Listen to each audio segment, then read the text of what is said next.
ಒಳಗಡೆ ಇದ್ದೀನಿ, ಅಕ್ಕಪಕ್ಕನೂ ಕೂಡ ಯಾರೂ ಇಲ್ಲ. ಸೊ ಹೀಗಾಗಿ ಮಾಸ್ಕನ್ನು ತೆಗಿತಾ ಇದ್ದೀನಿ. ನೀವು ಕೂಡ ಅಷ್ಟೇ, ಪ್ರತಿಯೊಬ್ಬರು ಮನೆಯಿಂದ ಹೊರಗಡೆ ಬಂದಂಥ ಸಂದರ್ಭದಲ್ಲಿ ಮಾತ್ರ ಮಾಸ್ಕನ್ನು ಧರಿಸಿ ಸೋಷಿಯಲ್ ಡಿಸ್ಟೆನ್ಸನ್ನು ಮೇಂಟೈನ್ ಮಾಡಿ ಸ್ವಚ್ಛತೆಯನ್ನು ಕಾಪಾಡಿ. ಯಾಕೆಂದರೆ ರಾಜ್ಯದಲ್ಲಿ ಯಾವ ರೀತಿಯಾಗಿ ಪ್ರಕರಣಗಳು ಜಾಸ್ತಿ ಆಗ್ತಾ ಹೋಗ್ತಾ ಇದ್ದಾವೆ, ಸಮಸ್ಯೆಗಳು ಉದ್ಭವಿಸ್ತಾ ಇದ್ದಾವೆ ನಿಮಗೂ ಕೂಡ ಗೊತ್ತಿದೆ. ಯಾಕೆಂದರೆ ರಾಜ್ಯದಲ್ಲಿ ನಿರೀಕ್ಷೆನೇ ಮಾಡಿರಲಿಲ್ಲ ಆ ರೀತಿಯಾಗಿ ಪ್ರಕರಣಗಳು ಜಾಸ್ತಿ ಆಗ್ತಾ ಇರುವಂಥದ್ದು. ನಿನ್ನೆ ರೆಕಾರ್ಡು ಅದು 1,50,000ಕ್ಕೂ ಹೆಚ್ಚಿನ ಪ್ರಕರಣಗಳು ರಾಜ್ಯದಲ್ಲಿ ದಾಖಲಾಗಿರುವಂಥ ಹಿನ್ನೆಲೆಯಲ್ಲಿ ಸಹಜವಾಗಿ ಮತ್ತಷ್ಟು ಕಠಿಣ ರೂಲ್ಸ್ಗಳನ್ನು ಕೈಗೊಳ್ಳಲೇಬೇಕಾದಂಥ ಅನಿವಾರ್ಯತೆ ಇದೆ. ಇದೆಲ್ಲದಕ್ಕೂ ಕಾರಣ ಅಂದರೆ ನಮ್ಮ ನಿರ್ಲಕ್ಷ್ಯ, ನಮ್ಮ ಬೇಜವಾಬ್ದಾರಿ. So be careful. ಸರ್ಕಾರದ ಎಲ್ಲ ಮಾರ್ಗಸೂಚಿಗಳನ್ನು ಫಾಲೋ ಮಾಡಿ. ಈಗ 30 ನಿಮಿಷ 30 ಸುದ್ದಿಯಲ್ಲಿ ಕಂಪ್ಲೀಟ್ ಆಗಿ ನಿನ್ನೆಲ್ಲ ಏನೇನೆಲ್ಲ ಬೆಳವಣಿಗೆಗಳಾಗಿದ್ದಾವೆ, ಇವತ್ತು ಏನಾಗಬಹುದು ಅದೆಲ್ಲದರ ಮಾಹಿತಿನ ನಿಮ್ಮ ಮುಂದೆ ಹೇಳ್ತಾ ಹೋಗ್ತೀನಿ. ನೋಡ್ತಾ ಹೋಗೋಣ. ಇದೇ ಮೊದಲ ಬಾರಿಗೆ ರಾಜ್ಯದಲ್ಲಿ ಕೊರೋನಾ ಸೋಂಕು 50,000 ಗಡಿ ದಾಟಿ ಹೋಗಿದೆ. ಕಳೆದ 24 ಗಂಟೆಗಳಲ್ಲಿ ರಾಜ್ಯದಲ್ಲಿ 50,112 ಮಂದಿ ಕೊರೋನಾ ಸೋಂಕಿತರು ಪತ್ತೆಯಾಗಿದ್ದಾರೆ. ಸಾವಿನಲ್ಲೂ ಕೂಡ ದಾಖಲೆ ಬರೆದಿದ್ದು ಕಳೆದ 24 ಗಂಟೆಗಳಲ್ಲಿ ರಾಜ್ಯದಲ್ಲಿ 346 ಮಂದಿ ಸೋಂಕಿತರು ಸಾವನ್ನಪ್ಪಿದ್ದಾರೆ. ಬೆಂಗಳೂರನ್ನು ಹೊರತುಪಡಿಸಿ ರಾಜ್ಯದಲ್ಲಿ 11 ಜಿಲ್ಲೆಗಳಲ್ಲಿ ಸೋಂಕಿನ ಲೆಕ್ಕ 1000 ಗಡಿ ದಾಟಿದೆ. ಬೆಂಗಳೂರಲ್ಲಿ ನಿನ್ನೆ 23,106 ಹೊಸ ಕೇಸ್ಗಳು ಪತ್ತೆಯಾಗಿದ್ದು ಬೆಂಗಳೂರು ಒಂದರಲ್ಲೇ 161 ಮಂದಿ ಸೋಂಕಿತರು ಸಾವನ್ನಪ್ಪಿದ್ದಾರೆ.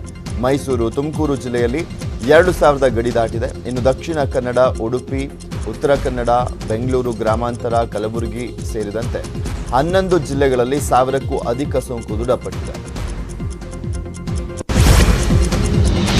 ಧಾರವಾಡದಲ್ಲಿ ಐಐಟಿ ಕಟ್ಟಡ ನಿರ್ಮಾಣ ಕಾಮಗಾರಿಯಲ್ಲಿ ತೊಡಗಿರುವಂತಹ ಕೂಲಿ ಕಾರ್ಮಿಕರಿಗೆ ಕೊರೋನಾ ವಕ್ಕರಿಸಿದೆ. ಹೊರ ರಾಜ್ಯಗಳ ಕೆಲವರಿಗೆ ರೋಗ ಲಕ್ಷಣ ಕಂಡು ಬಂದಾಗ ಟೆಸ್ಟ್ ಮಾಡಿಸಿದ್ದು ಮೊದಲ ರಿಪೋರ್ಟ್ನಲ್ಲೇ 38 ಜನರಿಗೆ ಪಾಸಿಟಿವ್ ದೃಢಪಟ್ಟಿದೆ. ಹೀಗಾಗಿ ಕಾರ್ಮಿಕರು ಹೊರಬರದಂತೆ ಗೇಟ್ ಹಾಕಿ ಲಾಕ್ ಮಾಡಲಾಗಿದೆ. ಚಿಕ್ಕ ಮಲ್ಲಿಗವಾಡ ಗ್ರಾಮದಲ್ಲಿರುವಂತಹ 58 ಜನರ ಟೆಸ್ಟ್ ಅನ್ನು ಕೂಡ ಮಾಡಲಾಗಿತ್ತು. ಅಲ್ಲದೆ ಗ್ರಾಮದಲ್ಲಿ ಡಂಗೂರ ಸಾರಿ ಯಾರೂ ಸಹ ಐಐಟಿ ಕಟ್ಟಡ ಕಾಮಗಾರಿಗೆ ಹೋಗದಂತೆ ಸೂಚನೆಯನ್ನು ನೀಡಲಾಗಿದೆ. ದೇಶದಲ್ಲಿ ಕೊರೋನಾ ಭೀಕರತೆ ಈಗಿನಿಂದಲೂ ಕೂಡ 3 ಪಟ್ಟು ಹೆಚ್ಚಾಗಲಿದೆಯಂತೆ. ಮುಂದಿನ ದಿನಗಳಲ್ಲಿ ಬರುವಂಥ 3ನೇ ಅಲೆ ಇನ್ನೂ ಭೀಕರವಾಗಿರುತ್ತೆ ಅಂತ ಕೇಂದ್ರ ಆರೋಗ್ಯ ಇಲಾಖೆನೇ ಎಚ್ಚರಿಸಿದೆ. 3ನೇ ಅಲೆಯ ಕೊರೋನಾ ಎದುರಿಸಲಿಕ್ಕೆ ಇಡೀ ದೇಶ ಈಗಲೇ ಸನ್ನದ್ಧವಾಗಬೇಕು ಅಂತ ಕೂಡ ಕೇಂದ್ರ ಆರೋಗ್ಯ ಇಲಾಖೆ ಎಚ್ಚರಿಸಿದೆ. 3ನೇ ಅಲೆ ಯಾವಾಗ ಬೇಕಾದರೂ ಬರಬಹುದು, ಅದಕ್ಕಾಗಿ ವ್ಯಾಕ್ಸಿನ್ ಹಾಕಿಸಿಕೊಳ್ಳುವಂಥದ್ದು ಸೂಕ್ತ ಅಂತ ಹೇಳಿದೆ. ದೇಶದಲ್ಲಿ ದಿನದಿಂದ ದಿನಕ್ಕೆ ಸಾವಿನ ಪ್ರಮಾಣ ಕೂಡ ಹೆಚ್ಚಾಗ್ತಾ ಇದ್ದು ಮುಂಜಾಗ್ರತೆ ಅಗತ್ಯ ಅಂತ ಆರೋಗ್ಯ ಇಲಾಖೆ ಸಲಹೆಯನ್ನು ನೀಡಿದೆ. काफ़ी स्टेट्स ऐसी हैं जहां पर एक इंक्रीजिंग ट्रेंड फर्दर नोट किया जा रहा है, जिसमें मुख्यतः कर्नाटका, केरला, तमिलनाडु, आंध्र प्रदेश, वेस्ट बंगाल, राजस्थान, बिहार ये स्टेट्स हैं. तो ज़रूरी है कि जिन पर्टिकुलर प्रांतों में चाहे वह केसेस आज केसेस संख्या में हैं, बट अगर एक इंक्रीजिंग ट्रेंड नोट किया जा रहा है तो हम कंटेन की दृष्टि से कैसे उन केसेस को कंट्रोल करें, कैसे इन्फेक्शन के स्प्रेड को रोकें, उस पर हमारा कार्य हमारा उसी कंटिन्यूड मोमेंटम से चलता रहे, इसकी बहुत आवश्यकता है. तो कुछ एरियाज ऑफ कंसर्न भी इमर्ज होकर आ रहे हैं. जैसे कि हम देखते हैं कि बेंगलुरु में पिछले एक हफ्ते में करीब 1,49,000 केसेस रिपोर्ट हुए हैं. ಕೊರೋನಾ ತಡೆಗೆ ಸಿಎಂ ಬಿಎಸ್ವೈ ಮತ್ತೊಂದು ಮಹತ್ವದ ಸಭೆಯನ್ನು ನಡೆಸಿದ್ದಾರೆ. ಮೊನ್ನೆ ಕೊರೋನಾ ನಿರ್ವಹಣೆಗೆ ಸಿಎಂ ಬಿಎಸ್ವೈ 5 ಹಿರಿಯ ಸಚಿವರಿಗೆ ಜವಾಬ್ದಾರಿಯನ್ನು ನೀಡಿದರು. ನಿನ್ನೆ ಸಂಜೆ ತನ್ನ ಕಾವೇರಿ ನಿವಾಸದಲ್ಲಿ ಹೊಣೆ ಹೊತ್ತಂತ ಸಚಿವರ ಜೊತೆ ಸಿಎಂ ಮೀಟಿಂಗ್ ಅನ್ನು ಮಾಡಿದರು. ಸಭೆಯಲ್ಲಿ ಕೊರೋನಾ ನಿರ್ವಹಣೆಯ ಜವಾಬ್ದಾರಿ ವಹಿಸಿರುವಂಥ ಡಿಸಿಎಂ ಅಶ್ವಥ್ ನಾರಾಯಣ, ಸಚಿವರಾದಂಥ ಬೊಮ್ಮಾಯಿ, ಜಗದೀಶ್ ಶೆಟ್ಟರ್, ಅರವಿಂದ್ ಲಿಂಬಾವಳಿ ಹಾಗೂ ಆರ್ ಅಶೋಕ್ ಇದ್ರು. ಅಲ್ಲದೆ ಸಭೆಗೆ ಆರೋಗ್ಯ ಸಚಿವ ಸುಧಾಕರ್ ಕೂಡ ಬಂದಿದ್ರು. ಕೋವಿಡ್ ನಿರ್ವಹಣೆ ಹೊಣೆ ಹೊತ್ತಂತ ಸಚಿವರಿಗೆ ಏನೆಲ್ಲ ಮಾಹಿತಿ ಸಿಗ್ತಾ ಇದೆ, ನೀವು ಹೇಗೆಲ್ಲ ಕೆಲಸವನ್ನ ಮಾಡ್ತೀರಿ ಅನ್ನೋದನ್ನ ಸಚಿವರಿಂದ ಸಿಎಂ ಮಾಹಿತಿಯನ್ನು ಪಡೆದರು. 5 ಸಚಿವರು ಸಿಎಂಗೆ ಮಾಹಿತಿಯನ್ನು ನೀಡಿದ್ದಾರೆ. ಕೊರೋನಾ ಲಸಿಕೆ ಹಾಕಿಸಿಕೊಳ್ಳಿಕ್ಕೆ ಯುವ ಸಮೂಹ ಹೆಚ್ಚು ಉತ್ಸಾಹದಲ್ಲಿದೆ. ಮೇ 1ರಿಂದ 18 ವರ್ಷ ಮೇಲ್ಪಟ್ಟವರಿಗೆ ಕೊರೋನಾ ಲಸಿಕೆ ನೀಡಲಾಗ್ತಾ ಇದೆ. ನಮ್ಮ ರಾಜ್ಯದಲ್ಲಂತೂ ಸಿಗ್ತಾನೇ ಇಲ್ಲ. ಅದಕ್ಕಾಗಿ ಏಪ್ರಿಲ್ 28ರಿಂದ ಆನ್ಲೈನ್ನಲ್ಲಿ ನೋಂದಣಿ ಆರಂಭವಾಗಿದೆ. ಏಪ್ರಿಲ್ 28ರಿಂದ ಈವರೆಗೆ ಕೇವಲ ಒಂದೇ ವಾರದಲ್ಲಿ 18 ವರ್ಷದಿಂದ 44 ವರ್ಷದೊಳಗಿನ ಸುಮಾರು 3.5 ಕೋಟಿ ಜನ ಲಸಿಕೆಗೆ ನೋಂದಣಿಯನ್ನು ಮಾಡಿಸಿಕೊಂಡಿದ್ದಾರೆ. 3.5 ಕೋಟಿ ಜನರು ಲಸಿಕೆಗೆ ಹೆಸರು ನೋಂದಾಯಿದ್ರು ಕೂಡ ಅದರಲ್ಲಿ ಎಲ್ರಿಗೂ ಲಸಿಕೆ ಸಿಕ್ಕಿಲ್ಲ. ಎಲ್ರಿಗೂ ಅಲ್ಲ, ಸಿಕ್ಕಿರೋದೇ ಒಂದು 3-4 ಸಾವಿರ ಜನಕ್ಕೆ ಅಷ್ಟೇ ನಮ್ಮ ರಾಜ್ಯದಲ್ಲಿ. ನೋಂದಾಯಿತ 35 ಮಿಲಿಯನ್ ಜನರಲ್ಲಿ ಈವರೆಗೆ ಕೇವಲ 2% ಜನರಿಗೆ ಮಾತ್ರ ಲಸಿಕೆ ನೀಡಲಾಗಿದೆ. 3.5 ಕೋಟಿ ಜನರಲ್ಲಿ ಮೇ 1ರಿಂದ ಮೇ 4ರವರೆಗೆ ಕೇವಲ 6.62 ಲಕ್ಷ ಜನರಿಗೆ ಚುಚ್ಚುಮದ್ದು ನೀಡಲಾಗಿರುವಂಥದ್ದು. ಇದು ಆಲ್ ಓವರ್ ಇಂಡಿಯಾ. ಇನ್ನು ರಾಜ್ಯಗಳಲ್ಲಿ ಲಸಿಕೆ ಸ್ಟಾಕ್ ಇಲ್ಲದೆ ಇರೋದ್ರಿಂದ ಹೆಸರು ನೋಂದಾಯಿಸಿದವರಿಗೆ ಲಸಿಕೆಯನ್ನು ನೀಡಲಾಗ್ತಾ ಇಲ್ಲ. ಕೊರೋನಾ ಎರಡನೇ ಅಲೆಯಲ್ಲಿ ಸಂಕಷ್ಟಕ್ಕೀಡಾಗಿರುವಂತಹ ಭಾರತಕ್ಕೆ ವಿಶ್ವದ ವಿವಿಧ ರಾಷ್ಟ್ರಗಳಿಂದ ಅಪಾರ ಪ್ರಮಾಣದ ವೈದ್ಯಕೀಯ ನೆರವು ಹರಿದು ಬರ್ತಾ ಇದೆ. ವಿದೇಶಗಳಿಂದ ಈವರೆಗೆ 1764 oxygen concentrator, 1760 oxygen cylinder, 7 oxygen generation plant, 450 ventilators, 1.35 ಲಕ್ಷಕ್ಕೂ ಹೆಚ್ಚಿನ ರೆಮ್ಡಿಸಿವಿರ್ ಔಷಧ, 1.20 ಲಕ್ಷ ಫಸಿಫಿರವಿರಲ್ ಸ್ಟ್ರಿಪ್ಸ್ ಭಾರತಕ್ಕೆ ಬಂದಿದೆ. UK, Ireland, Romania, Russia, UAE, Taiwan, Kuwait, France, island, Germany, Uzbekistan, Belgium, Bahrain ಹಾಗೂ ಇಟಲಿಯಿಂದ ಭಾರತಕ್ಕೆ ಈ ನೆರವು ಸಿಕ್ಕಿದೆ. ಇನ್ನು ಏಪ್ರಿಲ್ 27ರಿಂದ ನಿನ್ನೆಯವರೆಗೂ ಬಂದಿರುವಂಥ ಇಷ್ಟು ವೈದ್ಯಕೀಯ ಉಪಕರಣಗಳನ್ನು ದೇಶದ ಎಲ್ಲ ರಾಜ್ಯಗಳು ಹಾಗೂ ಕೇಂದ್ರಾಡಳಿತ ಪ್ರದೇಶಗಳಿಗೆ ಕಳುಹಿಸಿಕೊಡಲಾಗಿದೆ ಅಂತ ಕೇಂದ್ರ ಆರೋಗ್ಯ ಇಲಾಖೆ ಮಾಹಿತಿಯನ್ನು ನೀಡಿದೆ. ಬಹ್ರೇನ್ನಿಂದ 40 ಮೆಟ್ರಿಕ್ ಟನ್ ಆಮ್ಲಜನಕ INS ತಲ್ವಾರ್ ಹಡಗು ಮೂಲಕ ಮಂಗಳೂರಿಗೆ ಬಂದು ತಲುಪಿದೆ. ಬಹ್ರೇನ್ನ ಮಾನಾಮಾ ಬಂದರ್ನಿಂದ INS ತಲ್ವಾರ್ ಹಡಗು 2 ಕ್ರಯೋಜೆನಿಕ್ ಐಸೋ ಕಂಟೈನರ್ಗಳಲ್ಲಿ 40 ಮೆಟ್ರಿಕ್ ಟನ್ ಆಮ್ಲಜನಕವನ್ನು ಹೊತ್ತು ತಂದಿರುವಂಥದ್ದು. ಕೋವಿಡ್ ಚಿಕಿತ್ಸೆಗೆ ಬಳಸುವಂಥ ವೈದ್ಯಕೀಯ ಉಪಕರಣಗಳನ್ನು ಈ ಹಡಗು ಹೊತ್ತು ತಂದಿದೆ. ಬಹ್ರೇನ್ನಿಂದ ಬಂದಂಥ ಆಮ್ಲಜನಕವನ್ನು ರಾಜ್ಯಕ್ಕೆ ಹಂಚಿಕೆ ಮಾಡಲಾಗಿದೆ. ಈ ಕುರಿತು ಟ್ವೀಟ್ ಮಾಡಿರುವಂಥ ಸಿಎಂ, ಕೇಂದ್ರ ಸರ್ಕಾರ ತಲಾ 20 ಮೆಟ್ರಿಕ್ ಟನ್ ಸಾಮರ್ಥ್ಯದ 2 ದ್ರವ ವೈದ್ಯಕೀಯ ಆಕ್ಸಿಜನ್ ಕಂಟೈನರ್ಗಳನ್ನು ಬಹ್ರೇನ್ನಿಂದ ರಾಜ್ಯಕ್ಕೆ ಕಳುಹಿಸಿದೆ. ಇನ್ನು 2-3 ದಿನಗಳಲ್ಲಿ ರಾಜ್ಯಕ್ಕೆ ಸುಮಾರು 74 ಮೆಟ್ರಿಕ್ ಟನ್ ಆಕ್ಸಿಜನ್ ಬರಲಿದೆ ಅಂತ ಮಾಹಿತಿಯನ್ನು ಕೊಟ್ಟಿದ್ದಾರೆ. ಆಸ್ಪತ್ರೆಗಳಲ್ಲಿ ಬೆಡ್ ನೀಡಲಿಕ್ಕೆ ಹಣ ಪೀಕ್ತಾ ಇದ್ದಂಥ ಮೂವರನ್ನ ಬೆಂಗಳೂರಿನ ಸದಾಶಿವನಗರ ಪೊಲೀಸರು ಬಂಧಿಸಿದ್ದಾರೆ. ವೆಂಕಟ ಸುಬ್ಬರಾವ್, ಮಂಜುನಾಥ್ ಹಾಗೂ ಪುನೀತ್ ಬಂಧಿತರು. ಲಕ್ಷ್ಮೀ ದೇವಮ್ಮ ಎಂಬಾಕೆಯಿಂದ ಆರೋಪಿಗಳು 1.2 ಲಕ್ಷ ಹಣವನ್ನು ಪೀಕಿದ್ರು. ಕೊರೋನಾದಿಂದಾಗಿ ನೆಲಮಂಗಲ ಖಾಸಗಿ ಆಸ್ಪತ್ರೆಯಲ್ಲಿ ಲಕ್ಷ್ಮೀ ದೇವಮ್ಮ ಎಂಬುವರು ದಾಖಲಾಗಿದ್ದರು. ಹೆಚ್ಚಿನ ಚಿಕಿತ್ಸೆಗಾಗಿ ಕುಟುಂಬಸ್ಥರು ಬೆಂಗಳೂರಿನಲ್ಲಿ ಬೆಡ್ಗಾಗಿ ಹುಡುಕಾಡ್ತಾ ಇದ್ರು. ಈ ವೇಳೆ ಆಸ್ಪತ್ರೆ ಕಡೆಯಿಂದ 2 ಆರೋಪಿಗಳು ಪರಿಚಯವಾಗಿದ್ದು ಹಣ ಪಡೆದು MS ರಾಮಯ್ಯ ಆಸ್ಪತ್ರೆಯಲ್ಲಿ ಬೆಡ್ ಕೊಡಿಸಿದ್ರು. ಕೊನೆಗೆ ಚಿಕಿತ್ಸೆ ಫಲಕಾರಿಯಾಗದೆ ಲಕ್ಷ್ಮೀ ದೇವಮ್ಮ ಸಾವನ್ನಪ್ಪಿದ್ರು. ಲಕ್ಷ್ಮೀ ದೇವಮ್ಮ ಮಗ ಸದಾಶಿವನಗರ ಠಾಣೆಯಲ್ಲಿ ದೂರನ್ನು ದಾಖಲಿಸಿದ. ದೂರು ಪಡೆದು ಮೂವರನ್ನ ಪೊಲೀಸರು ಬಂಧಿಸಿ ವಿಚಾರಣೆಯನ್ನು ಮಾಡುತ್ತಿದ್ದಾರೆ. ಬೆಂಗಳೂರಿನಲ್ಲಿ ಬೆಡ್ ಬ್ಲಾಕಿಂಗ್ ಪ್ರಕರಣಕ್ಕೆ ಮತ್ತೊಂದು ಟ್ವಿಸ್ಟ್ ಸಿಕ್ಕಿದೆ. ಬೆಡ್ ಬ್ಲಾಕಿಂಗ್ ಕೇಸ್ನಲ್ಲಿ ಲೋಕಾಯುಕ್ತರು ಮಧ್ಯಪ್ರವೇಶ ಮಾಡಿದ್ದಾರೆ. ಬೆಡ್ ಬ್ಲಾಕಿಂಗ್ ಪ್ರಕರಣಕ್ಕೆ ಸಂಬಂಧಪಟ್ಟಂತೆ ಲೋಕಾಯುಕ್ತ ಸುಮೋಟೋ ಕೇಸ್ ದಾಖಲಿಸಿಕೊಂಡಿದೆ. ಸುಮೋಟೋ ಕೇಸ್ ದಾಖಲಿಸಿ ಲೋಕಾಯುಕ್ತ ನ್ಯಾಯಮೂರ್ತಿಯಾಗಿರುವಂಥ ವಿಶ್ವನಾಥ ಶೆಟ್ಟಿ ಆದೇಶವನ್ನು ಹೊರಡಿಸಿದ್ದಾರೆ. ಸ್ವಯಂ ಪ್ರೇರಿತ ಪ್ರಕರಣ ದಾಖಲಿಸಿಕೊಂಡು ಅಧಿಕಾರಿಗಳು ತನಿಖೆಗೆ ಇಳಿಯಲಿದ್ದಾರೆ. ಹೀಗಾಗಿ ಭ್ರಷ್ಟ ಅಧಿಕಾರಿಗಳಿಗೆ ನಡುಕ ಶುರುವಾಗಿದೆ. ಬೆಡ್ ಬ್ಲಾಕಿಂಗ್ ದಂಧೆ ಬಯಲು ಪ್ರಕರಣಕ್ಕೆ ಪೊಲೀಸರು 4 ಬಂಧಿಸಿದ್ದಾರೆ. 4 ಆರೋಪಿಗಳಲ್ಲಿ 2 ವೈದ್ಯರು ಭಾಗಿಯಾಗಿದ್ದಾರೆ. Bommanahalli war room incharge Suresh ಹಾಗೂ ದಕ್ಷಿಣ ವಲಯದ ವಾರ್ ರೂಮ್ ಇನ್ಚಾರ್ಜ್ ಆಗಿರುವಂಥ ಡಾಕ್ಟರ್ ರೆಹಾನ್ ಬಂಧಿಸಲಾಗಿದೆ. ಸದ್ಯ ದಕ್ಷಿಣ ವಲಯ ಇನ್ಚಾರ್ಜ್ ಡಾಕ್ಟರ್ ರೆಹಾನ್ ಅವರನ್ನು ಪೊಲೀಸರು ತೀವ್ರ ವಿಚಾರಣೆಯನ್ನು ನಡೆಸುತ್ತಿದ್ದಾರೆ. ಬೊಮ್ಮನಹಳ್ಳಿ ವಲಯ ಇನ್ಚಾರ್ಜ್ ಡಾಕ್ಟರ್ ಸುರೇಶ್ಗೆ ಕೋವಿಡ್ ಪಾಸಿಟಿವ್ ಆಗಿದ್ದು ಸದ್ಯ ಮನೆಯಲ್ಲೇ ಹೋಮ್ ಐಸೋಲೇಷನ್ ಆಗಿದ್ದಾರೆ.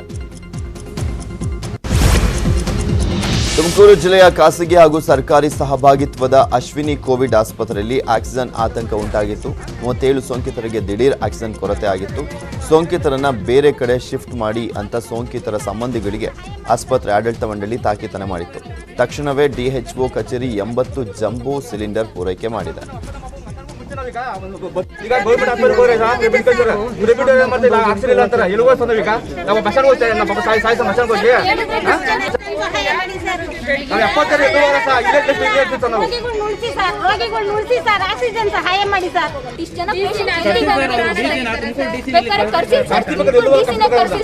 ಮಸಾನ್ಗೂ ನಮ್ಮ ಅಪ್ಪ ನಮ್ಮ ಅಪ್ಪ ಮಸಾನ್ಗೂ ಮುಚ್ಚ ನಾವೀಗ ಬತ್ತಿ ಮತ್ತೆ ಮುಚ್ಬೇಡ ಮಸಾನ್ಗೂ ಮುಚ್ಬೇಡ ನಾವೀಗ ಎಲ್ಲ ಹೇಳ್ತಾರೆ ಸರ್. BBMP ಹೆಲ್ಪ್ ಮಾಡುತ್ತೆ, ಅದು ಮಾಡುತ್ತೆ. ಯಾರು ಮಾಡ್ತೀವಿ? ಯಾರು ಹೆಲ್ಪ್ ಮಾಡ್ತಾರೆ ಈಗ? ಯಾರು ಹೆಲ್ಪ್ ಮಾಡ್ತೀರಾ ಸರ್? 5 ದಿವಸದಿಂದ ಹುಡುಕ್ತಾ ಇದೀವಿ, ಒಂದು ಬೆಡ್ ಸಿಗ್ತಾ ಇಲ್ಲ ಸರ್ ನಮ್ಗೆ. ಅಶ್ವಿನಿ ಹಾಸ್ಪಿಟ್ಲಿಗೆ ಆಕ್ಸಿಜನ್ ಕಳಿಸಿ ಸರ್. ಸ್ವಾಮಿ ನೀವು ಕಾಲೇಜ್ ಬೇಡ್ಕೊಂತೀವಿ. ಯಾವ ಸರ್ಕಾರ ಆದ್ರೂ ಪರವಾಗಿಲ್ಲ ಸರ್, ಕಳಿಸಿ ಸರ್. ಆಕ್ಸಿಜನ್ ಕಳಿಸಿ ಸರ್. ಸಹಾಯ ಮಾಡಿ ಸರ್. ಅಶ್ವಿನಿ ಹಾಸ್ಪಿಟ್ಲಿಗೆ ಆದಷ್ಟು ಬೇಗ ಕಳಿಸಿ ಸರ್. ಆದಷ್ಟು ಬೇಗ ಆಕ್ಸಿಜನ್ ಸಹಾಯ ಮಾಡಿ ಸರ್. ಆದಷ್ಟು ಬೇಗ.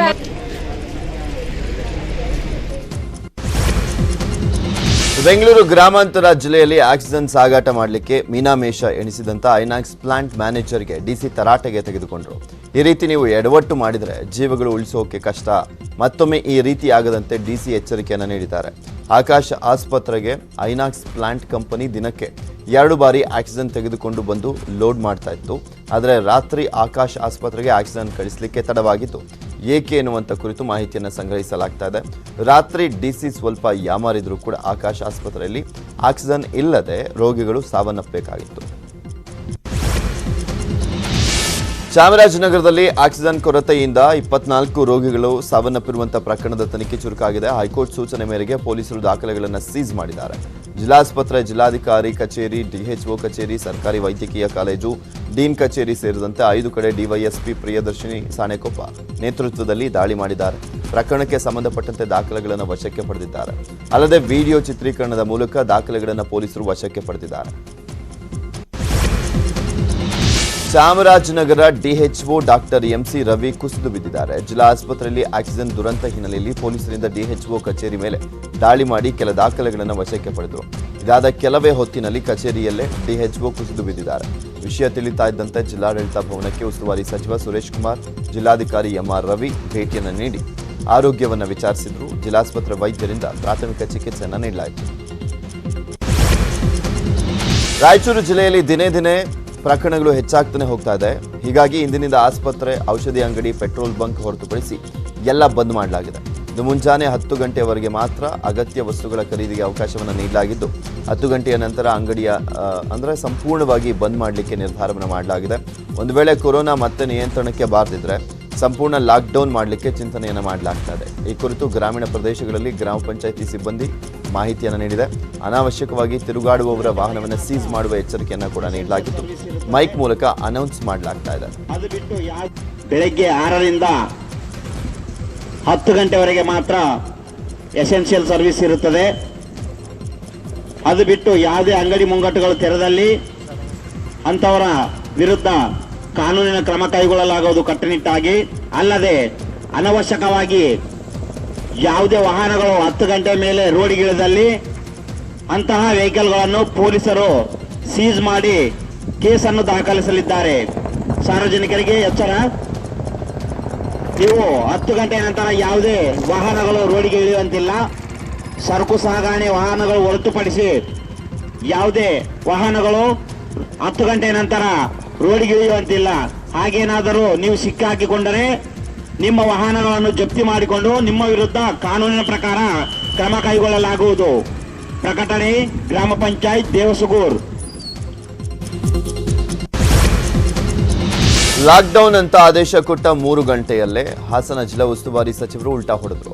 ವಾರದ 4 ದಿನ ಹಾಸನ ಕಂಪ್ಲೀಟ್ ಲಾಕ್ಡೌನ್ ಮಾಡುವುದಾಗಿ ಘೋಷಿಸಿದಂತ 3 ಗಂಟೆಯಲ್ಲೇ ಸಚಿವರು ಆದೇಶವನ್ನು ರದ್ದು ಮಾಡಿದ್ದಾರೆ. ಈ ಮೂಲಕ ಹಾಸನ ಜಿಲ್ಲಾ ಉಸ್ತುವಾರಿ ಸಚಿವ ಗೋಪಾಲಯ್ಯ ಎಡವಟ್ಟನ್ನು ಮಾಡ್ಕೊಂಡಿದ್ದಾರೆ. ಆಕ್ಚುಲಿ ಸರ್ಕಾರ ಹೇಳಿದೆ ಏನೇ ನಿರ್ಧಾರ ಕೈಗೊಳ್ಳಂಗಿದ್ರು ಕೂಡ ಸರ್ಕಾರಕ್ಕೆ ಮಾಹಿತಿಯನ್ನು ನೀಡಿ ನಿರ್ಧಾರವನ್ನು ಕೈಗೊಳ್ಳಬೇಕು ಅಂತ. ಆದರೆ ಇವರು ಏಕಾಏಕಿ ನಿರ್ಧಾರವನ್ನು ಕೈಗೊಂಡಂಥ ಹಿನ್ನೆಲೆಯಲ್ಲಿ ಆಮೇಲೆ ಚೇಂಜ್ ಮಾಡಲೇಬೇಕಾಯಿತು. ಇನ್ನು ಅಧಿಕಾರಿಗಳ ಜೊತೆಗೆ ಮತ್ತೊಮ್ಮೆ ಸಚಿವ ಗೋಪಾಲಯ್ಯ ಸಭೆಯನ್ನು ನಡೆಸಿ ಹೊಸ ಆದೇಶವನ್ನು ಹೊರಡಿಸಿದರು. ಲಾಕ್ಡೌನ್ ಮಾಡಲ್ಲ, ಎಂದಿನಂತೆ ಜನತಾ ಕರ್ಫ್ಯೂ ಮುಂದುವರಿಯುತ್ತೆ ಅಂತ ಹೇಳಿದರು. ಹಿರಿಯರ ಸಲಹೆ ಮೇರೆಗೆ ಅದನ್ನು ಕೇಂದ್ರದಿಂದ ಏನು ನಿರ್ದೇಶನ ಬರ್ತದೆ ಅಲ್ಲಿವರೆಗೂ ಈಗ ಯಾವ ರೀತಿ ಇದೆ ಅದೇ ರೀತಿ ಮುಂದುವರಿಯೋದಕ್ಕೆ ಹೇಳಿದರು. ಹಿರಿಯರ ಸಲಹೆ ಮೇರೆಗೆ ಅದನ್ನು ಕೇಂದ್ರದಿಂದ ಏನು ನಿರ್ದೇಶನ ಬರ್ತದೆ ಅಲ್ಲಿವರೆಗೂ ಈಗ ಯಾವ ರೀತಿ ಇದೆ ಅದೇ. ಬೆಡ್ ಸಿಗದೆ ಅಲೆದಾಡಿದಂತಹ ಸೋಂಕಿತನ ಮಗಳು ಸಚಿವ ಆರ್ ಅಶೋಕ್ ಬೆನ್ನತ್ತಿದ್ರು. ಬಿಬಿಎಂಪಿ ಕೇಂದ್ರ ಕಚೇರಿ ಬಳಿ ಬೆಡ್ಗಾಗಿ ಸಚಿವರ ಬಳಿ ಯುವತಿ ಗೋಳಾಡಿದ್ದಾಳೆ. ಕೊನೆಗೆ ಯುವತಿಗೆ ಸಚಿವ ಆರ್ ಅಶೋಕ್ ಅವರು ಆಸ್ಪತ್ರೆಯಲ್ಲಿ ಬೆಡ್ ಅನ್ನು ಕೊಡಿಸಿದ್ದಾರೆ. ಯುವತಿಯ ತಂದೆ ಹಾಗೂ ತಾಯಿ ಇಬ್ಬರಿಗೂ ಕೂಡ ಕೊರೋನಾ ಪಾಸಿಟಿವ್ ಆಗಿತ್ತು.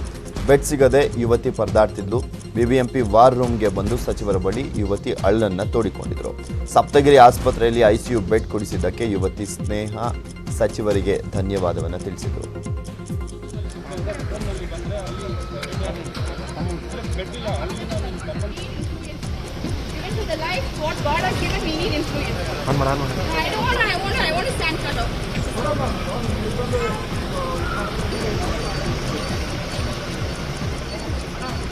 ಕಾಮನ್ ಪೀಪಲ್ ಆಗಿದ್ರು ನನಗೇನು ಮಾಡೋಕ್ಕೂ ಗೊತ್ತಿಲ್ಲ, ಯಾಕಂದರೆ ನಮಗೆ ಏನು ಮಾಡೋದು ಗೊತ್ತಿಲ್ಲ ಸರ್. ಅದಕ್ಕೆ ಡೈರೆಕ್ಟಾಗಿ ಆಫೀಸ್ ಬಂದೆ, BBMP ಸರ್ ಬಂದೆ. ಅಶೋಕ್ ಸರ್ ನಮಗೆ ಹೆಲ್ಪ್ ಮಾಡಿದ್ರು. ಅಶೋಕ್ ಸರ್ ನಮಗೆ ಬೆಡ್ ಕೊಟ್ಟರು. ಅಶೋಕ್ ಸರ್ ಸರಿ, ಗೌರವ್ ಸರಿ and all the people here. Saptagiri medical ಕಾಲೇಜಲ್ಲಿ ICU ಬೆಡ್ ಸಿಕ್ತು. ಕೊಡಗಿನಲ್ಲಿ ಆಂಬ್ಯುಲೆನ್ಸ್ಗಾಗಿ ಕಾದು ಕಾದು ಯುವಕ ಸಾವನ್ನಪ್ಪಿದ್ದಾನೆ. ಸೋಮವಾರಪೇಟೆ ತಾಲೂಕಿನ ಬಜೆಗುಂಡಿ ನಿವಾಸಿ 23 ವರ್ಷದ ಮನು ಕಳೆದ 2 ದಿನಗಳಿಂದ ಅನಾರೋಗ್ಯದಿಂದ ಬಳಲ್ತಾ ಇದ್ದ.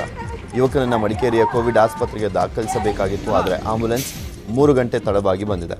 ಆಂಬ್ಯುಲೆನ್ಸ್ ಎದುರೇ ಅನಾರೋಗ್ಯ ಪೀಡಿತ ಯುವಕ ನರಳಿನಳ್ಳಿ ಪ್ರಾಣ ಬಿಟ್ಟಿದ್ದಾನೆ.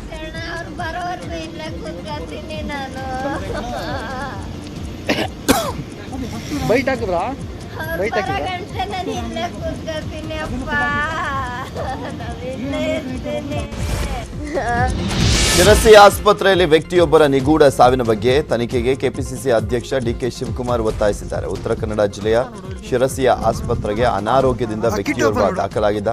ವ್ಯಕ್ತಿಯ ಶವವನ್ನು ತಲೆಯೊಡೆದ ಸ್ಥಿತಿಯಲ್ಲಿ ಕುಟುಂಬದ ಸದಸ್ಯರಿಗೆ ನೀಡಿದ್ದು, ಇದು ಕೊಲೆಯೋ ಅಥವಾ ಕೊರೋನಾದಿಂದ ಸಾವಾಗಿದೆಯೋ ಗೊತ್ತಾಗ್ತಾ ಇಲ್ಲ.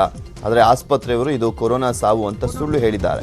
ಕೊರೋನಾದಿಂದ ಸಾವನ್ನಪ್ಪಿದಂಥ ವ್ಯಕ್ತಿಯ ತಲೆ ಒಡೆಯುವುದಾದ್ರೂ ಹೇಗೆ ಅಂತ DKಶಿ ಪ್ರಶ್ನೆಯನ್ನ ಮಾಡಿದ್ದಾರೆ. ತನಿಖೆ ಆಗಬೇಕು ಅಂತ ಗೃಹ ಸಚಿವ ಬಸವರಾಜ ಬೊಮ್ಮಾಯಿ ಹಾಗೂ ರಾಜ್ಯ ಪೊಲೀಸ್ ಮಹಾನಿರ್ದೇಶಕರಿಗೆ ಒತ್ತಾಯವನ್ನು ಮಾಡಿದ್ದಾರೆ. ಆಹಾರ ಇಲ್ಲದೆ ವಲಸೆ ಬಂದಂಥ ಕುಟುಂಬಗಳು ಪರದಾಡ್ತಾ ಇರುವಂಥ ಕುರಿತು ನ್ಯೂಸ್ 18 ಕನ್ನಡ ನಿನ್ನೆಯಷ್ಟೇ ವರದಿಯನ್ನು ಮಾಡಿತ್ತು. ನ್ಯೂಸ್ 18 ಕನ್ನಡ ವರದಿ ಸ್ಪಂದಿಸಿದಂಥ ನರೇಂದ್ರ ಮೋದಿ ಅಭಿಮಾನಿ ಬಳಗ ನಿರಾಶ್ರಿತರಿಗೆ ಆಹಾರವನ್ನು ನೀಡಿ ಮಾನವೀಯತೆಗೆ ಸಾಕ್ಷಿಯಾಗಿದೆ. ಗದಗ ನಗರದಲ್ಲಿ ವಾಸವಾಗಿದ್ದಂಥ ಅಲೆಮಾರಿ ಕುಟುಂಬಗಳು ಮೈಸೂರು, ಬಿಜಾಪುರ, ಕುಷ್ಟಗಿಯಿಂದ ವಲಸೆ ಬಂದಿದ್ರು. ನಗರದ ಕೇಂದ್ರ ಬಸ್ ನಿಲ್ದಾಣದ ಬಳಿ ಪುಟ್ಟ ಮಕ್ಕಳು ಸಮೇತವಾಗಿ ಟೆಂಟನ್ನು ಹಾಕಿಕೊಂಡು ವಾಸವಾಗಿದ್ರು. ವಲಸೆ ಕುಟುಂಬದ ಗೋಳಾಟದ ಗೋಳು ನಾವು ನಿನ್ನೆಯಷ್ಟೇ 9 ಗಂಟೆಯಲ್ಲಿ ಸುದ್ದಿಯನ್ನು ಪ್ರಸಾರ ಮಾಡಿದಂಥ ಸಂದರ್ಭದಲ್ಲಿ ಆ ಒಂದು ಮನವಿಗೆ ಸ್ಪಂದಿಸಿ ಕೆಲವರು ಆಹಾರದ ಕಿಟ್ ಅನ್ನು ನೀಡಿ ಮಾನವೀಯತೆಯನ್ನು ಮೆರೆದಿದ್ದಾರೆ. ವಲಸೆ ಕಾರ್ಮಿಕರು, ಕುಟುಂಬಗಳು ಹಾಗೂ ಸಾರ್ವಜನಿಕರು ನ್ಯೂಸ್ 18 ತಂಡಕ್ಕೆ ಅಭಿನಂದನೆಯನ್ನು ಸಲ್ಲಿಸಿದ್ದಾರೆ. ಅದೇ ತರನಾಗಿ ಇವತ್ತು ನ್ಯೂಸ್ 18 ಅವರ ಒಂದು ವರದಿಯಲ್ಲಿ ಕೂಡ ಒಂದು ವರದಿಯಾಗಿತ್ತು. ಊಟದಿಂದ ಅಲ್ಲಿ ನಿರ್ಗತಿಕರು ಬಳಲ್ತಾ ಇದ್ದಾರೆ ಅಂತೇಳಿ ಆ ಒಂದು ಸುದ್ದಿಯನ್ನು ನೋಡಿ ನಮ್ಮ 35ನೇ ವಾರ್ಡಿನ ಮೋದಿ ಅಭಿಮಾನಿ ಬಳಗ ಹಾಗೂ ಮಿತ್ರರು ಮತ್ತು CC ಪಾಟೀಲರ ಮಾರ್ಗದರ್ಶನದಲ್ಲಿ ನಡೆತಿರ್ತಕ್ಕಂಥ ಈ ಅನ್ನ ಸೇವೆ ಅದನ್ನು ನೋಡಿದ ತಕ್ಷಣ ನಮ್ಮ ಏನೋ TV 18 ಅದು ಎಲ್ಲೇ ಯಾವ ಸ್ಥಳದಲ್ಲಿತ್ತು ಆ ಆಹಾರವನ್ನು ಪೂರೈಸೋದು ಮತ್ತು ಅವರಿಗೆ ಕುಡಿಯೋ ನೀರಿನ ವ್ಯವಸ್ಥೆಯನ್ನು ಕೂಡ ಮಾಡಿ ಇವತ್ತು TV 18 ಅವರಿಗೆ ನಾವು ತುಂಬ ಹೃದಯ ಧನ್ಯವಾದಗಳು ಅರ್ಥ. ಇಂಥ ನಿರ್ಗತಿಕರನ್ನ ಬಹಳ ಗುರುತಿಸಿಕೊಂಡು ಬಹಳ ಒಳ್ಳೆ ಕಾರ್ಯವನ್ನು ಮಾಡ್ತಿರ್ತಕ್ಕಂಥ ಮಾಧ್ಯಮನೂ ಕೂಡ ಅದಕ್ಕೂ ನಾವು ಅಭಿನಂದನಾರ್ಹರು. ನಮಗೆ ಬಹಳ ಕಷ್ಟ ಆಯಿತು. ದೂರ ಮೈಸೂರಿಂದ ಇಲ್ಲಿ ಬಂದಿದ್ವಿ. 3-4 ತಿಂಗಳಾಯಿತು. ಏನು ಈ ಥರ ಲಾಕ್ಡೌನ್ ಮಾಡಿಬಿಟ್ರು. ತುಂಬ ಪರಿಸ್ಥಿತಿಲಿದ್ದರು. ಊಟ ತಿನ್ನೋಕ್ಕೂ ಏನೂ ಇತ್ತಿಲ್ಲ. ಮತ್ತು ಸರ್ ಅವರು ಬಿಟ್ಟು TV ಸರ್ ಅವರು ಬಂದು ತುಂಬ ಸಹಾಯ ಮಾಡಿದ್ರು. ಅವರಿಂದ ಅವರು ನ್ಯೂಸ್ ಮಾಡಿ ಅವರು ಊಟ ತಿನ್ನೋಕ್ಕೆ ಸರ್ ಅಕ್ಕಿ ಎಲ್ಲ ತಂದು ಕೊಟ್ಟಿದ್ದಾರೆ ಸರ್. ಒಂದು 30 ಕಿಲೋ ಅಕ್ಕಿ ಎಲ್ಲ ನಾವು ಇದು ಒಂದು 4 ಮನೆಯವರು ಇಸ್ಕೊಂಡಿದ್ದೀವಿ ಸರ್. ನ್ಯೂಸ್ 18ಗೆ ತುಂಬ ಟ್ಯಾಂಕ್ಸ್ ಹೇಳ್ತೀವಿ ಸರ್. ನಿಮ್ಮಿಂದ ಬಹಳ ಸಹಾಯ ಆಗಿದೆ ಸರ್. ನ್ಯೂಸ್ 18 ಅವ್ರು ಬಂದಿದ್ರೆ ಮತ್ತು ಅವ್ರಿಗೆಲ್ಲ ಹೇಳ್ಕೊಂಡಿದ್ದು ನಮ್ಮ ಪರಿಸ್ಥಿತಿ ಸರ್. ಊಟಕ್ಕಿಲ್ಲ, ವ್ಯಾಪಾರಕ್ಕೆ ಹೋಯ್ತಿಲ್ಲ ಸರ್. ವ್ಯಾಪಾರಕ್ಕೆಲ್ಲ ಬಹಳ ಕಷ್ಟ ಆಯಿತು ಅಂತ ಹೇಳ್ಕೊಂಡಿದ್ವಿ. ಮತ್ತು ಅವರೆಲ್ಲ ವಿಡಿಯೋ ಹಾಕಿದ್ರು, TVಯಲ್ಲೆಲ್ಲ ಹಾಕಿದ್ರಿ. ಮತ್ತು ದಾನಿಗಳೆಲ್ಲ ಬಂದ್ಬಿಟ್ಟು ನಮ್ಗೆ 25 ಅಚ್ಚೆ ಅಕ್ಕಿ ಕೊಟ್ಟಿದ್ದಾರೆ ರೀ. ಲಾಕ್ಡೌನ್ ಹಿನ್ನೆಲೆಯಲ್ಲಿ ಮಂಗಳಮುಖಿಯರು ಉಪವಾಸ ಬೀಳುವ ಸ್ಥಿತಿಯಲ್ಲಿದ್ದಾರೆ. ಕೊಪ್ಪಳದಲ್ಲಿ ಸುಮಾರು 100ಕ್ಕೂ ಅಧಿಕ ಮಂಗಳಮುಖಿಯರಿಗಿಂತೂ ಭಿಕ್ಷೆ ಸಿಗ್ತಾ ಇಲ್ಲ. ಅಂಗಡಿಗಳು ಬಂದಾಗಿವೆ.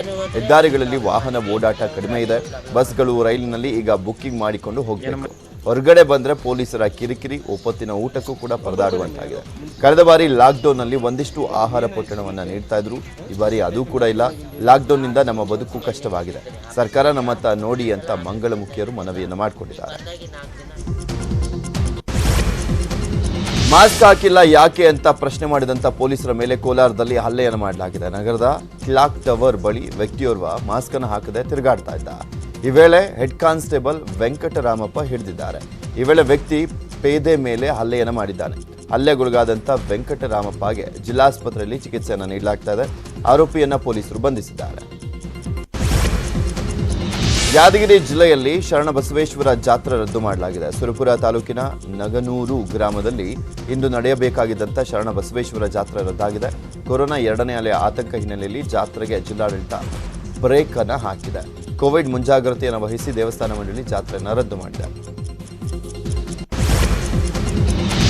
ಕೋಲಾರದ ಸರ್ಕಾರಿ ಆಸ್ಪತ್ರೆಯಲ್ಲಿ ಔಷಧಿಗಳನ್ನು ಕಳುವು ಮಾಡಿದಂಥ ಸಿಬ್ಬಂದಿ ಗ್ರಾಮಸ್ಥರ ಕೈಗೆ ಸಿಕ್ಕಿಬಿದ್ದಿದ್ದಾನೆ. ಮಾಲೂರು ತಾಲೂಕಿನ ಡಿಎನ್ ದೊಡ್ಡಿ ಗ್ರಾಮದಲ್ಲಿ ಘಟನೆ ನಡೆದಿದೆ. ಗ್ರಾಮದ ಪ್ರಾಥಮಿಕ ಆರೋಗ್ಯ ಕೇಂದ್ರದ ಸಿಬ್ಬಂದಿ ಸುರೇಶ್ ಎಂಬುವರಿಂದ ಕೃತ್ಯ ನಡೆದಿದೆ. ಗ್ರಾಮಸ್ಥರ ಕೈಗೆ ಸಿಕ್ಕಿ ಬೀಳ್ತಿದ್ದಂತೆ ಸುರೇಶ್ ಪರಾರಿಯಾಗಿದ್ದಾನೆ. ಸ್ಥಳಕ್ಕೆ ಮಾಲೂರು ಪೊಲೀಸರು ಭೇಟಿಯನ್ನು ನೀಡಿ ಪರಿಶೀಲನೆ ನಡೆಸಿದರು.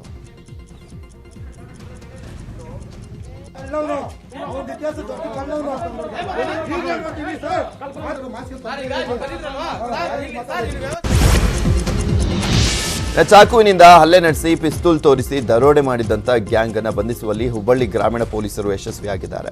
3 ಆರೋಪಿಗಳನ್ನು ಬಂಧಿಸಿದ್ದಾರೆ. ಬಂಧಿತ ಆರೋಪಿಗಳನ್ನು ಹುಬ್ಬಳ್ಳಿಯ ಸೆಟಲ್ಮೆಂಟ್ ಪ್ರದೇಶದ ಶ್ರೀನಿವಾಸ ವೀರಾಪುರ, ಸಿದ್ಧಾರ್ಥ್ ಅಟ್ ಕಿರಣ್, ಗುರುನಾಥ್ ಹಾಗೂ ಸುಧಾಕರ್ ಗಬ್ಬೂರು ಎಂದು ಗುರುತಿಸಲಾಗಿದೆ. ಮೇ 2ರಂದು ಬೆಳಗಲಿ ಕ್ರಾಸ್ ಬಳಿ ಶಿರಾಜ್ ಮೆಹಬೂಬ್ ಸಾಬ್ ಕೋಳೂರು ಹಾಗೂ ಆತನ ಗೆಳೆಯ ಆಶಿಂ ಪೀರ ಸವಣೂರ ಅವರ ವಾಹನ ಅಡ್ಡಗಟ್ಟಿದ್ದಂಥ ಆರೋಪಿಗಳು ಚಾಕುವಿನಿಂದ ಹಲ್ಲೆಯನ್ನು ಮಾಡಿ ಗನ್ ತೋರಿಸಿ ದರೋಡೆಯನ್ನು ಮಾಡಿದರು. ಸ್ಯಾಂಡಲ್ವುಡ್ಗೆ ಕೊರೋನಾ ಮತ್ತೊಂದು ಆಘಾತವನ್ನು ಕೊಟ್ಟಿದೆ. ಕೊರೋನಾಗೆ ನಟ, ನಿರ್ದೇಶಕ, ನಿರ್ಮಾಪಕ ಸ್ವಾತಿ ಅಂಬರೀಶ್ ಸಾವನ್ನಪ್ಪಿದ್ದಾರೆ. 43 ವರ್ಷದ ಸ್ವಾತಿ ಅಂಬರೀಶ್ ಕಳೆದ ಕೆಲ ದಿನಗಳಿಂದ ಕೊರೋನಾ ಸೋಂಕಿಗೆ ತುತ್ತಾಗಿದ್ರು. ಅವರಿಗೆ ಚಿಕಿತ್ಸೆಯನ್ನು ನೀಡಲಾಗ್ತಾ ಇತ್ತು, ಆದರೆ ಚಿಕಿತ್ಸೆ ಫಲಕಾರಿಯಾಗದೆ ಸಾವನ್ನಪ್ಪಿದ್ದಾರೆ. ಸ್ವಾತಿ ಅಂಬರೀಶ್ ದೇವದಾಸಿಯರು ಅನ್ನುವಂಥ ಸಿನಿಮಾವನ್ನು ನಿರ್ದೇಶಿಸಿ, ನಿರ್ಮಿಸಿ ಪ್ರಮುಖ ಪಾತ್ರದಲ್ಲಿ ನಟಿಸಿದ್ರು. ಕೆಲ ಸಿನಿಮಾಗಳಲ್ಲಿ ಸ್ವಾತಿ ಅಂಬರೀಶ್ ನಟಿಸಿದ್ರು. ಉತ್ತರ ಕನ್ನಡ ಜಿಲ್ಲೆಯ ದಾಂಡೇಲಿ ಬ್ಲಾಕ್ ಕಾಂಗ್ರೆಸ್ ಅಧ್ಯಕ್ಷ ಸೈಯದ್ ತಂಗಳ್ ಕೊರೋನಾದಿಂದ ಸಾವನ್ನಪ್ಪಿದ್ದಾರೆ. ಸೈಯದ್ ತಂಗಳ್ ಮಾಜಿ ಸಚಿವ, ಅಲ್ಲಿ ಶಾಸಕ ಆರ್.ವಿ. ದೇಶಪಾಂಡೆ ಆಪ್ತರಾಗಿದ್ದರು. ಚಿಕಿತ್ಸೆ ಫಲಕಾರಿಯಾಗದೆ ಬೆಳಗಾವಿ ಕೆಎಲ್ಇ ಆಸ್ಪತ್ರೆಯಲ್ಲಿ ಸಾವನ್ನಪ್ಪಿದ್ದಾರೆ. ಕಾಂಗ್ರೆಸ್ ಪಕ್ಷ ಸಂಘಟನೆಗೆ ಸೈಯದ್ ತಂಗಳ್ ಶ್ರಮ ವಹಿಸ್ತಾ ಇದ್ರು. ಉದ್ಯಮಿ ಸೈಯದ್ ತಂಗಳ್ ದಾಂಡೇಲಿಯ ಪ್ರಭಾವಿ ರಾಜಕಾರಣಿಯಾಗಿದ್ದರು. ಬೆಂಗಳೂರು ಗ್ರಾಮಾಂತರ ಜಿಲ್ಲೆಯಲ್ಲಿ ಸರ್ಕಾರಕ್ಕೆ ರಾಗಿ ಮಾರಾಟ ಮಾಡಿದಂಥ ರೈತರು ಕಂಗಾಲಾಗಿದ್ದಾರೆ. ಆಹಾರ ಮತ್ತು ನಾಗರಿಕ ಸರಬರಾಜು ಇಲಾಖೆ ಮೂಲಕ 20,300 ರೈತರು ಸರ್ಕಾರಕ್ಕೆ ರಾಗಿಯನ್ನು ನೀಡಿದ್ದಾರೆ. ಆದರೆ ಈವರೆಗೂ 500ರಿಂದ 800 ರೈತರಿಗೆ ಮಾತ್ರ ಹಣ ಜಮಾವಣೆ ಆಗಿದೆ. ಕೊರೋನಾ ಸಂಕಷ್ಟದ ನಡುವೆ ಬಾಕಿ ಹಣ ಸಿಗದೆ ರೈತರು ಪರದಾಟವನ್ನು ಮಾಡ್ತಿದ್ದಾರೆ. ರಾಜ್ಯದ ಬಹುತೇಕ ಜಿಲ್ಲೆಗಳಲ್ಲಿ ಇದೇ ಪರಿಸ್ಥಿತಿಯಾಗಿದೆ. ಕೊಪ್ಪಳ ತಾಲೂಕಿನ ಕೆರೆಹಳ್ಳಿ ಗ್ರಾಮದಲ್ಲಿ ಈಜಲು ಹೋದಂಥ 2 ಬಾಲಕರು ಸಾವನ್ನಪ್ಪಿದ್ದಾರೆ. 11 ವರ್ಷದ ಕಿಶೋರ್ ಶಂಕರಪ್ಪ ಶಿಳ್ಳಿಕ್ಯಾತರ್, 10 ವರ್ಷದ ಗವಿಸಿದ್ದಪ್ಪ ಗುರುರಾಜ್ ಗೋಬಿ ಸಾವನ್ನಪ್ಪಿರುವಂತಹ ಬಾಲಕರು. ಸಂಜೆ ಕೆರೆಹಳ್ಳಿ ಕೆರೆಯಲ್ಲಿ ಬಾಲಕರು ಈಜಲಿಕ್ಕೆ ಹೋಗಿದ್ರು. ಬಾಲಕರು ಕಾಣದ ಹಿನ್ನೆಲೆಯಲ್ಲಿ ಕೆರೆಯಲ್ಲಿ ಗ್ರಾಮಸ್ಥರು ಹುಡುಕಾಡಿ ಶವವನ್ನು ಹೊರತೆಗೆದರು. ಕುಟುಂಬಸ್ಥರ ಆಕ್ರಂದನ ಮುಗಿಲು ಮುಟ್ಟಿದೆ. ಟಿಎಂಸಿ ಮುಖ್ಯಸ್ಥೆ ಮಮತಾ ಬ್ಯಾನರ್ಜಿ ಸತತ 3ನೇ ಅವಧಿಗೆ ಪಶ್ಚಿಮ ಬಂಗಾಳದ ಸಿಎಂ ಆಗಿ ಪ್ರಮಾಣ ವಚನವನ್ನು ಸ್ವೀಕರಿಸಿದರು. ನಿನ್ನೆ ಮಮತಾ ಬ್ಯಾನರ್ಜಿ ಅವರೊಬ್ಬರೇ ಪ್ರಮಾಣ ವಚನವನ್ನು ಸ್ವೀಕರಿಸಿದ್ದಾರೆ. ರವೀಂದ್ರನಾಥ್ ಟ್ಯಾಗೂರ್ ಅವರ ಜನ್ಮದಿನವಾದಂಥ ಮೇ 9ರಂದು ಸಚಿವ ಸಂಪುಟದ ರಚನೆಯಾಗುತ್ತೆ ಅಂತ ಟಿಎಂಸಿ ಮೂಲಗಳು ತಿಳಿಸಿವೆ. ಇವಿಷ್ಟು ಈ ಕ್ಷಣದವರೆಗಿನ ಸುದ್ದಿಗಳು. ನಮ್ಮ ಕಳಕಳಿಯ ಮನವಿ, ಪ್ರತಿಯೊಬ್ಬರೂ ಕೂಡ ಅಷ್ಟೇ, ಅನಗತ್ಯವಾಗಿ ಹೊರಗಡೆ ಬರಬೇಡಿ. ಏನಾದರೂ ಕಾರಣಕ್ಕೋಸ್ಕರ ನೀವು ಹೊರಗಡೆ ಬಂದಂಥ ಸಂದರ್ಭದಲ್ಲಿ ಮಾಸ್ಕ್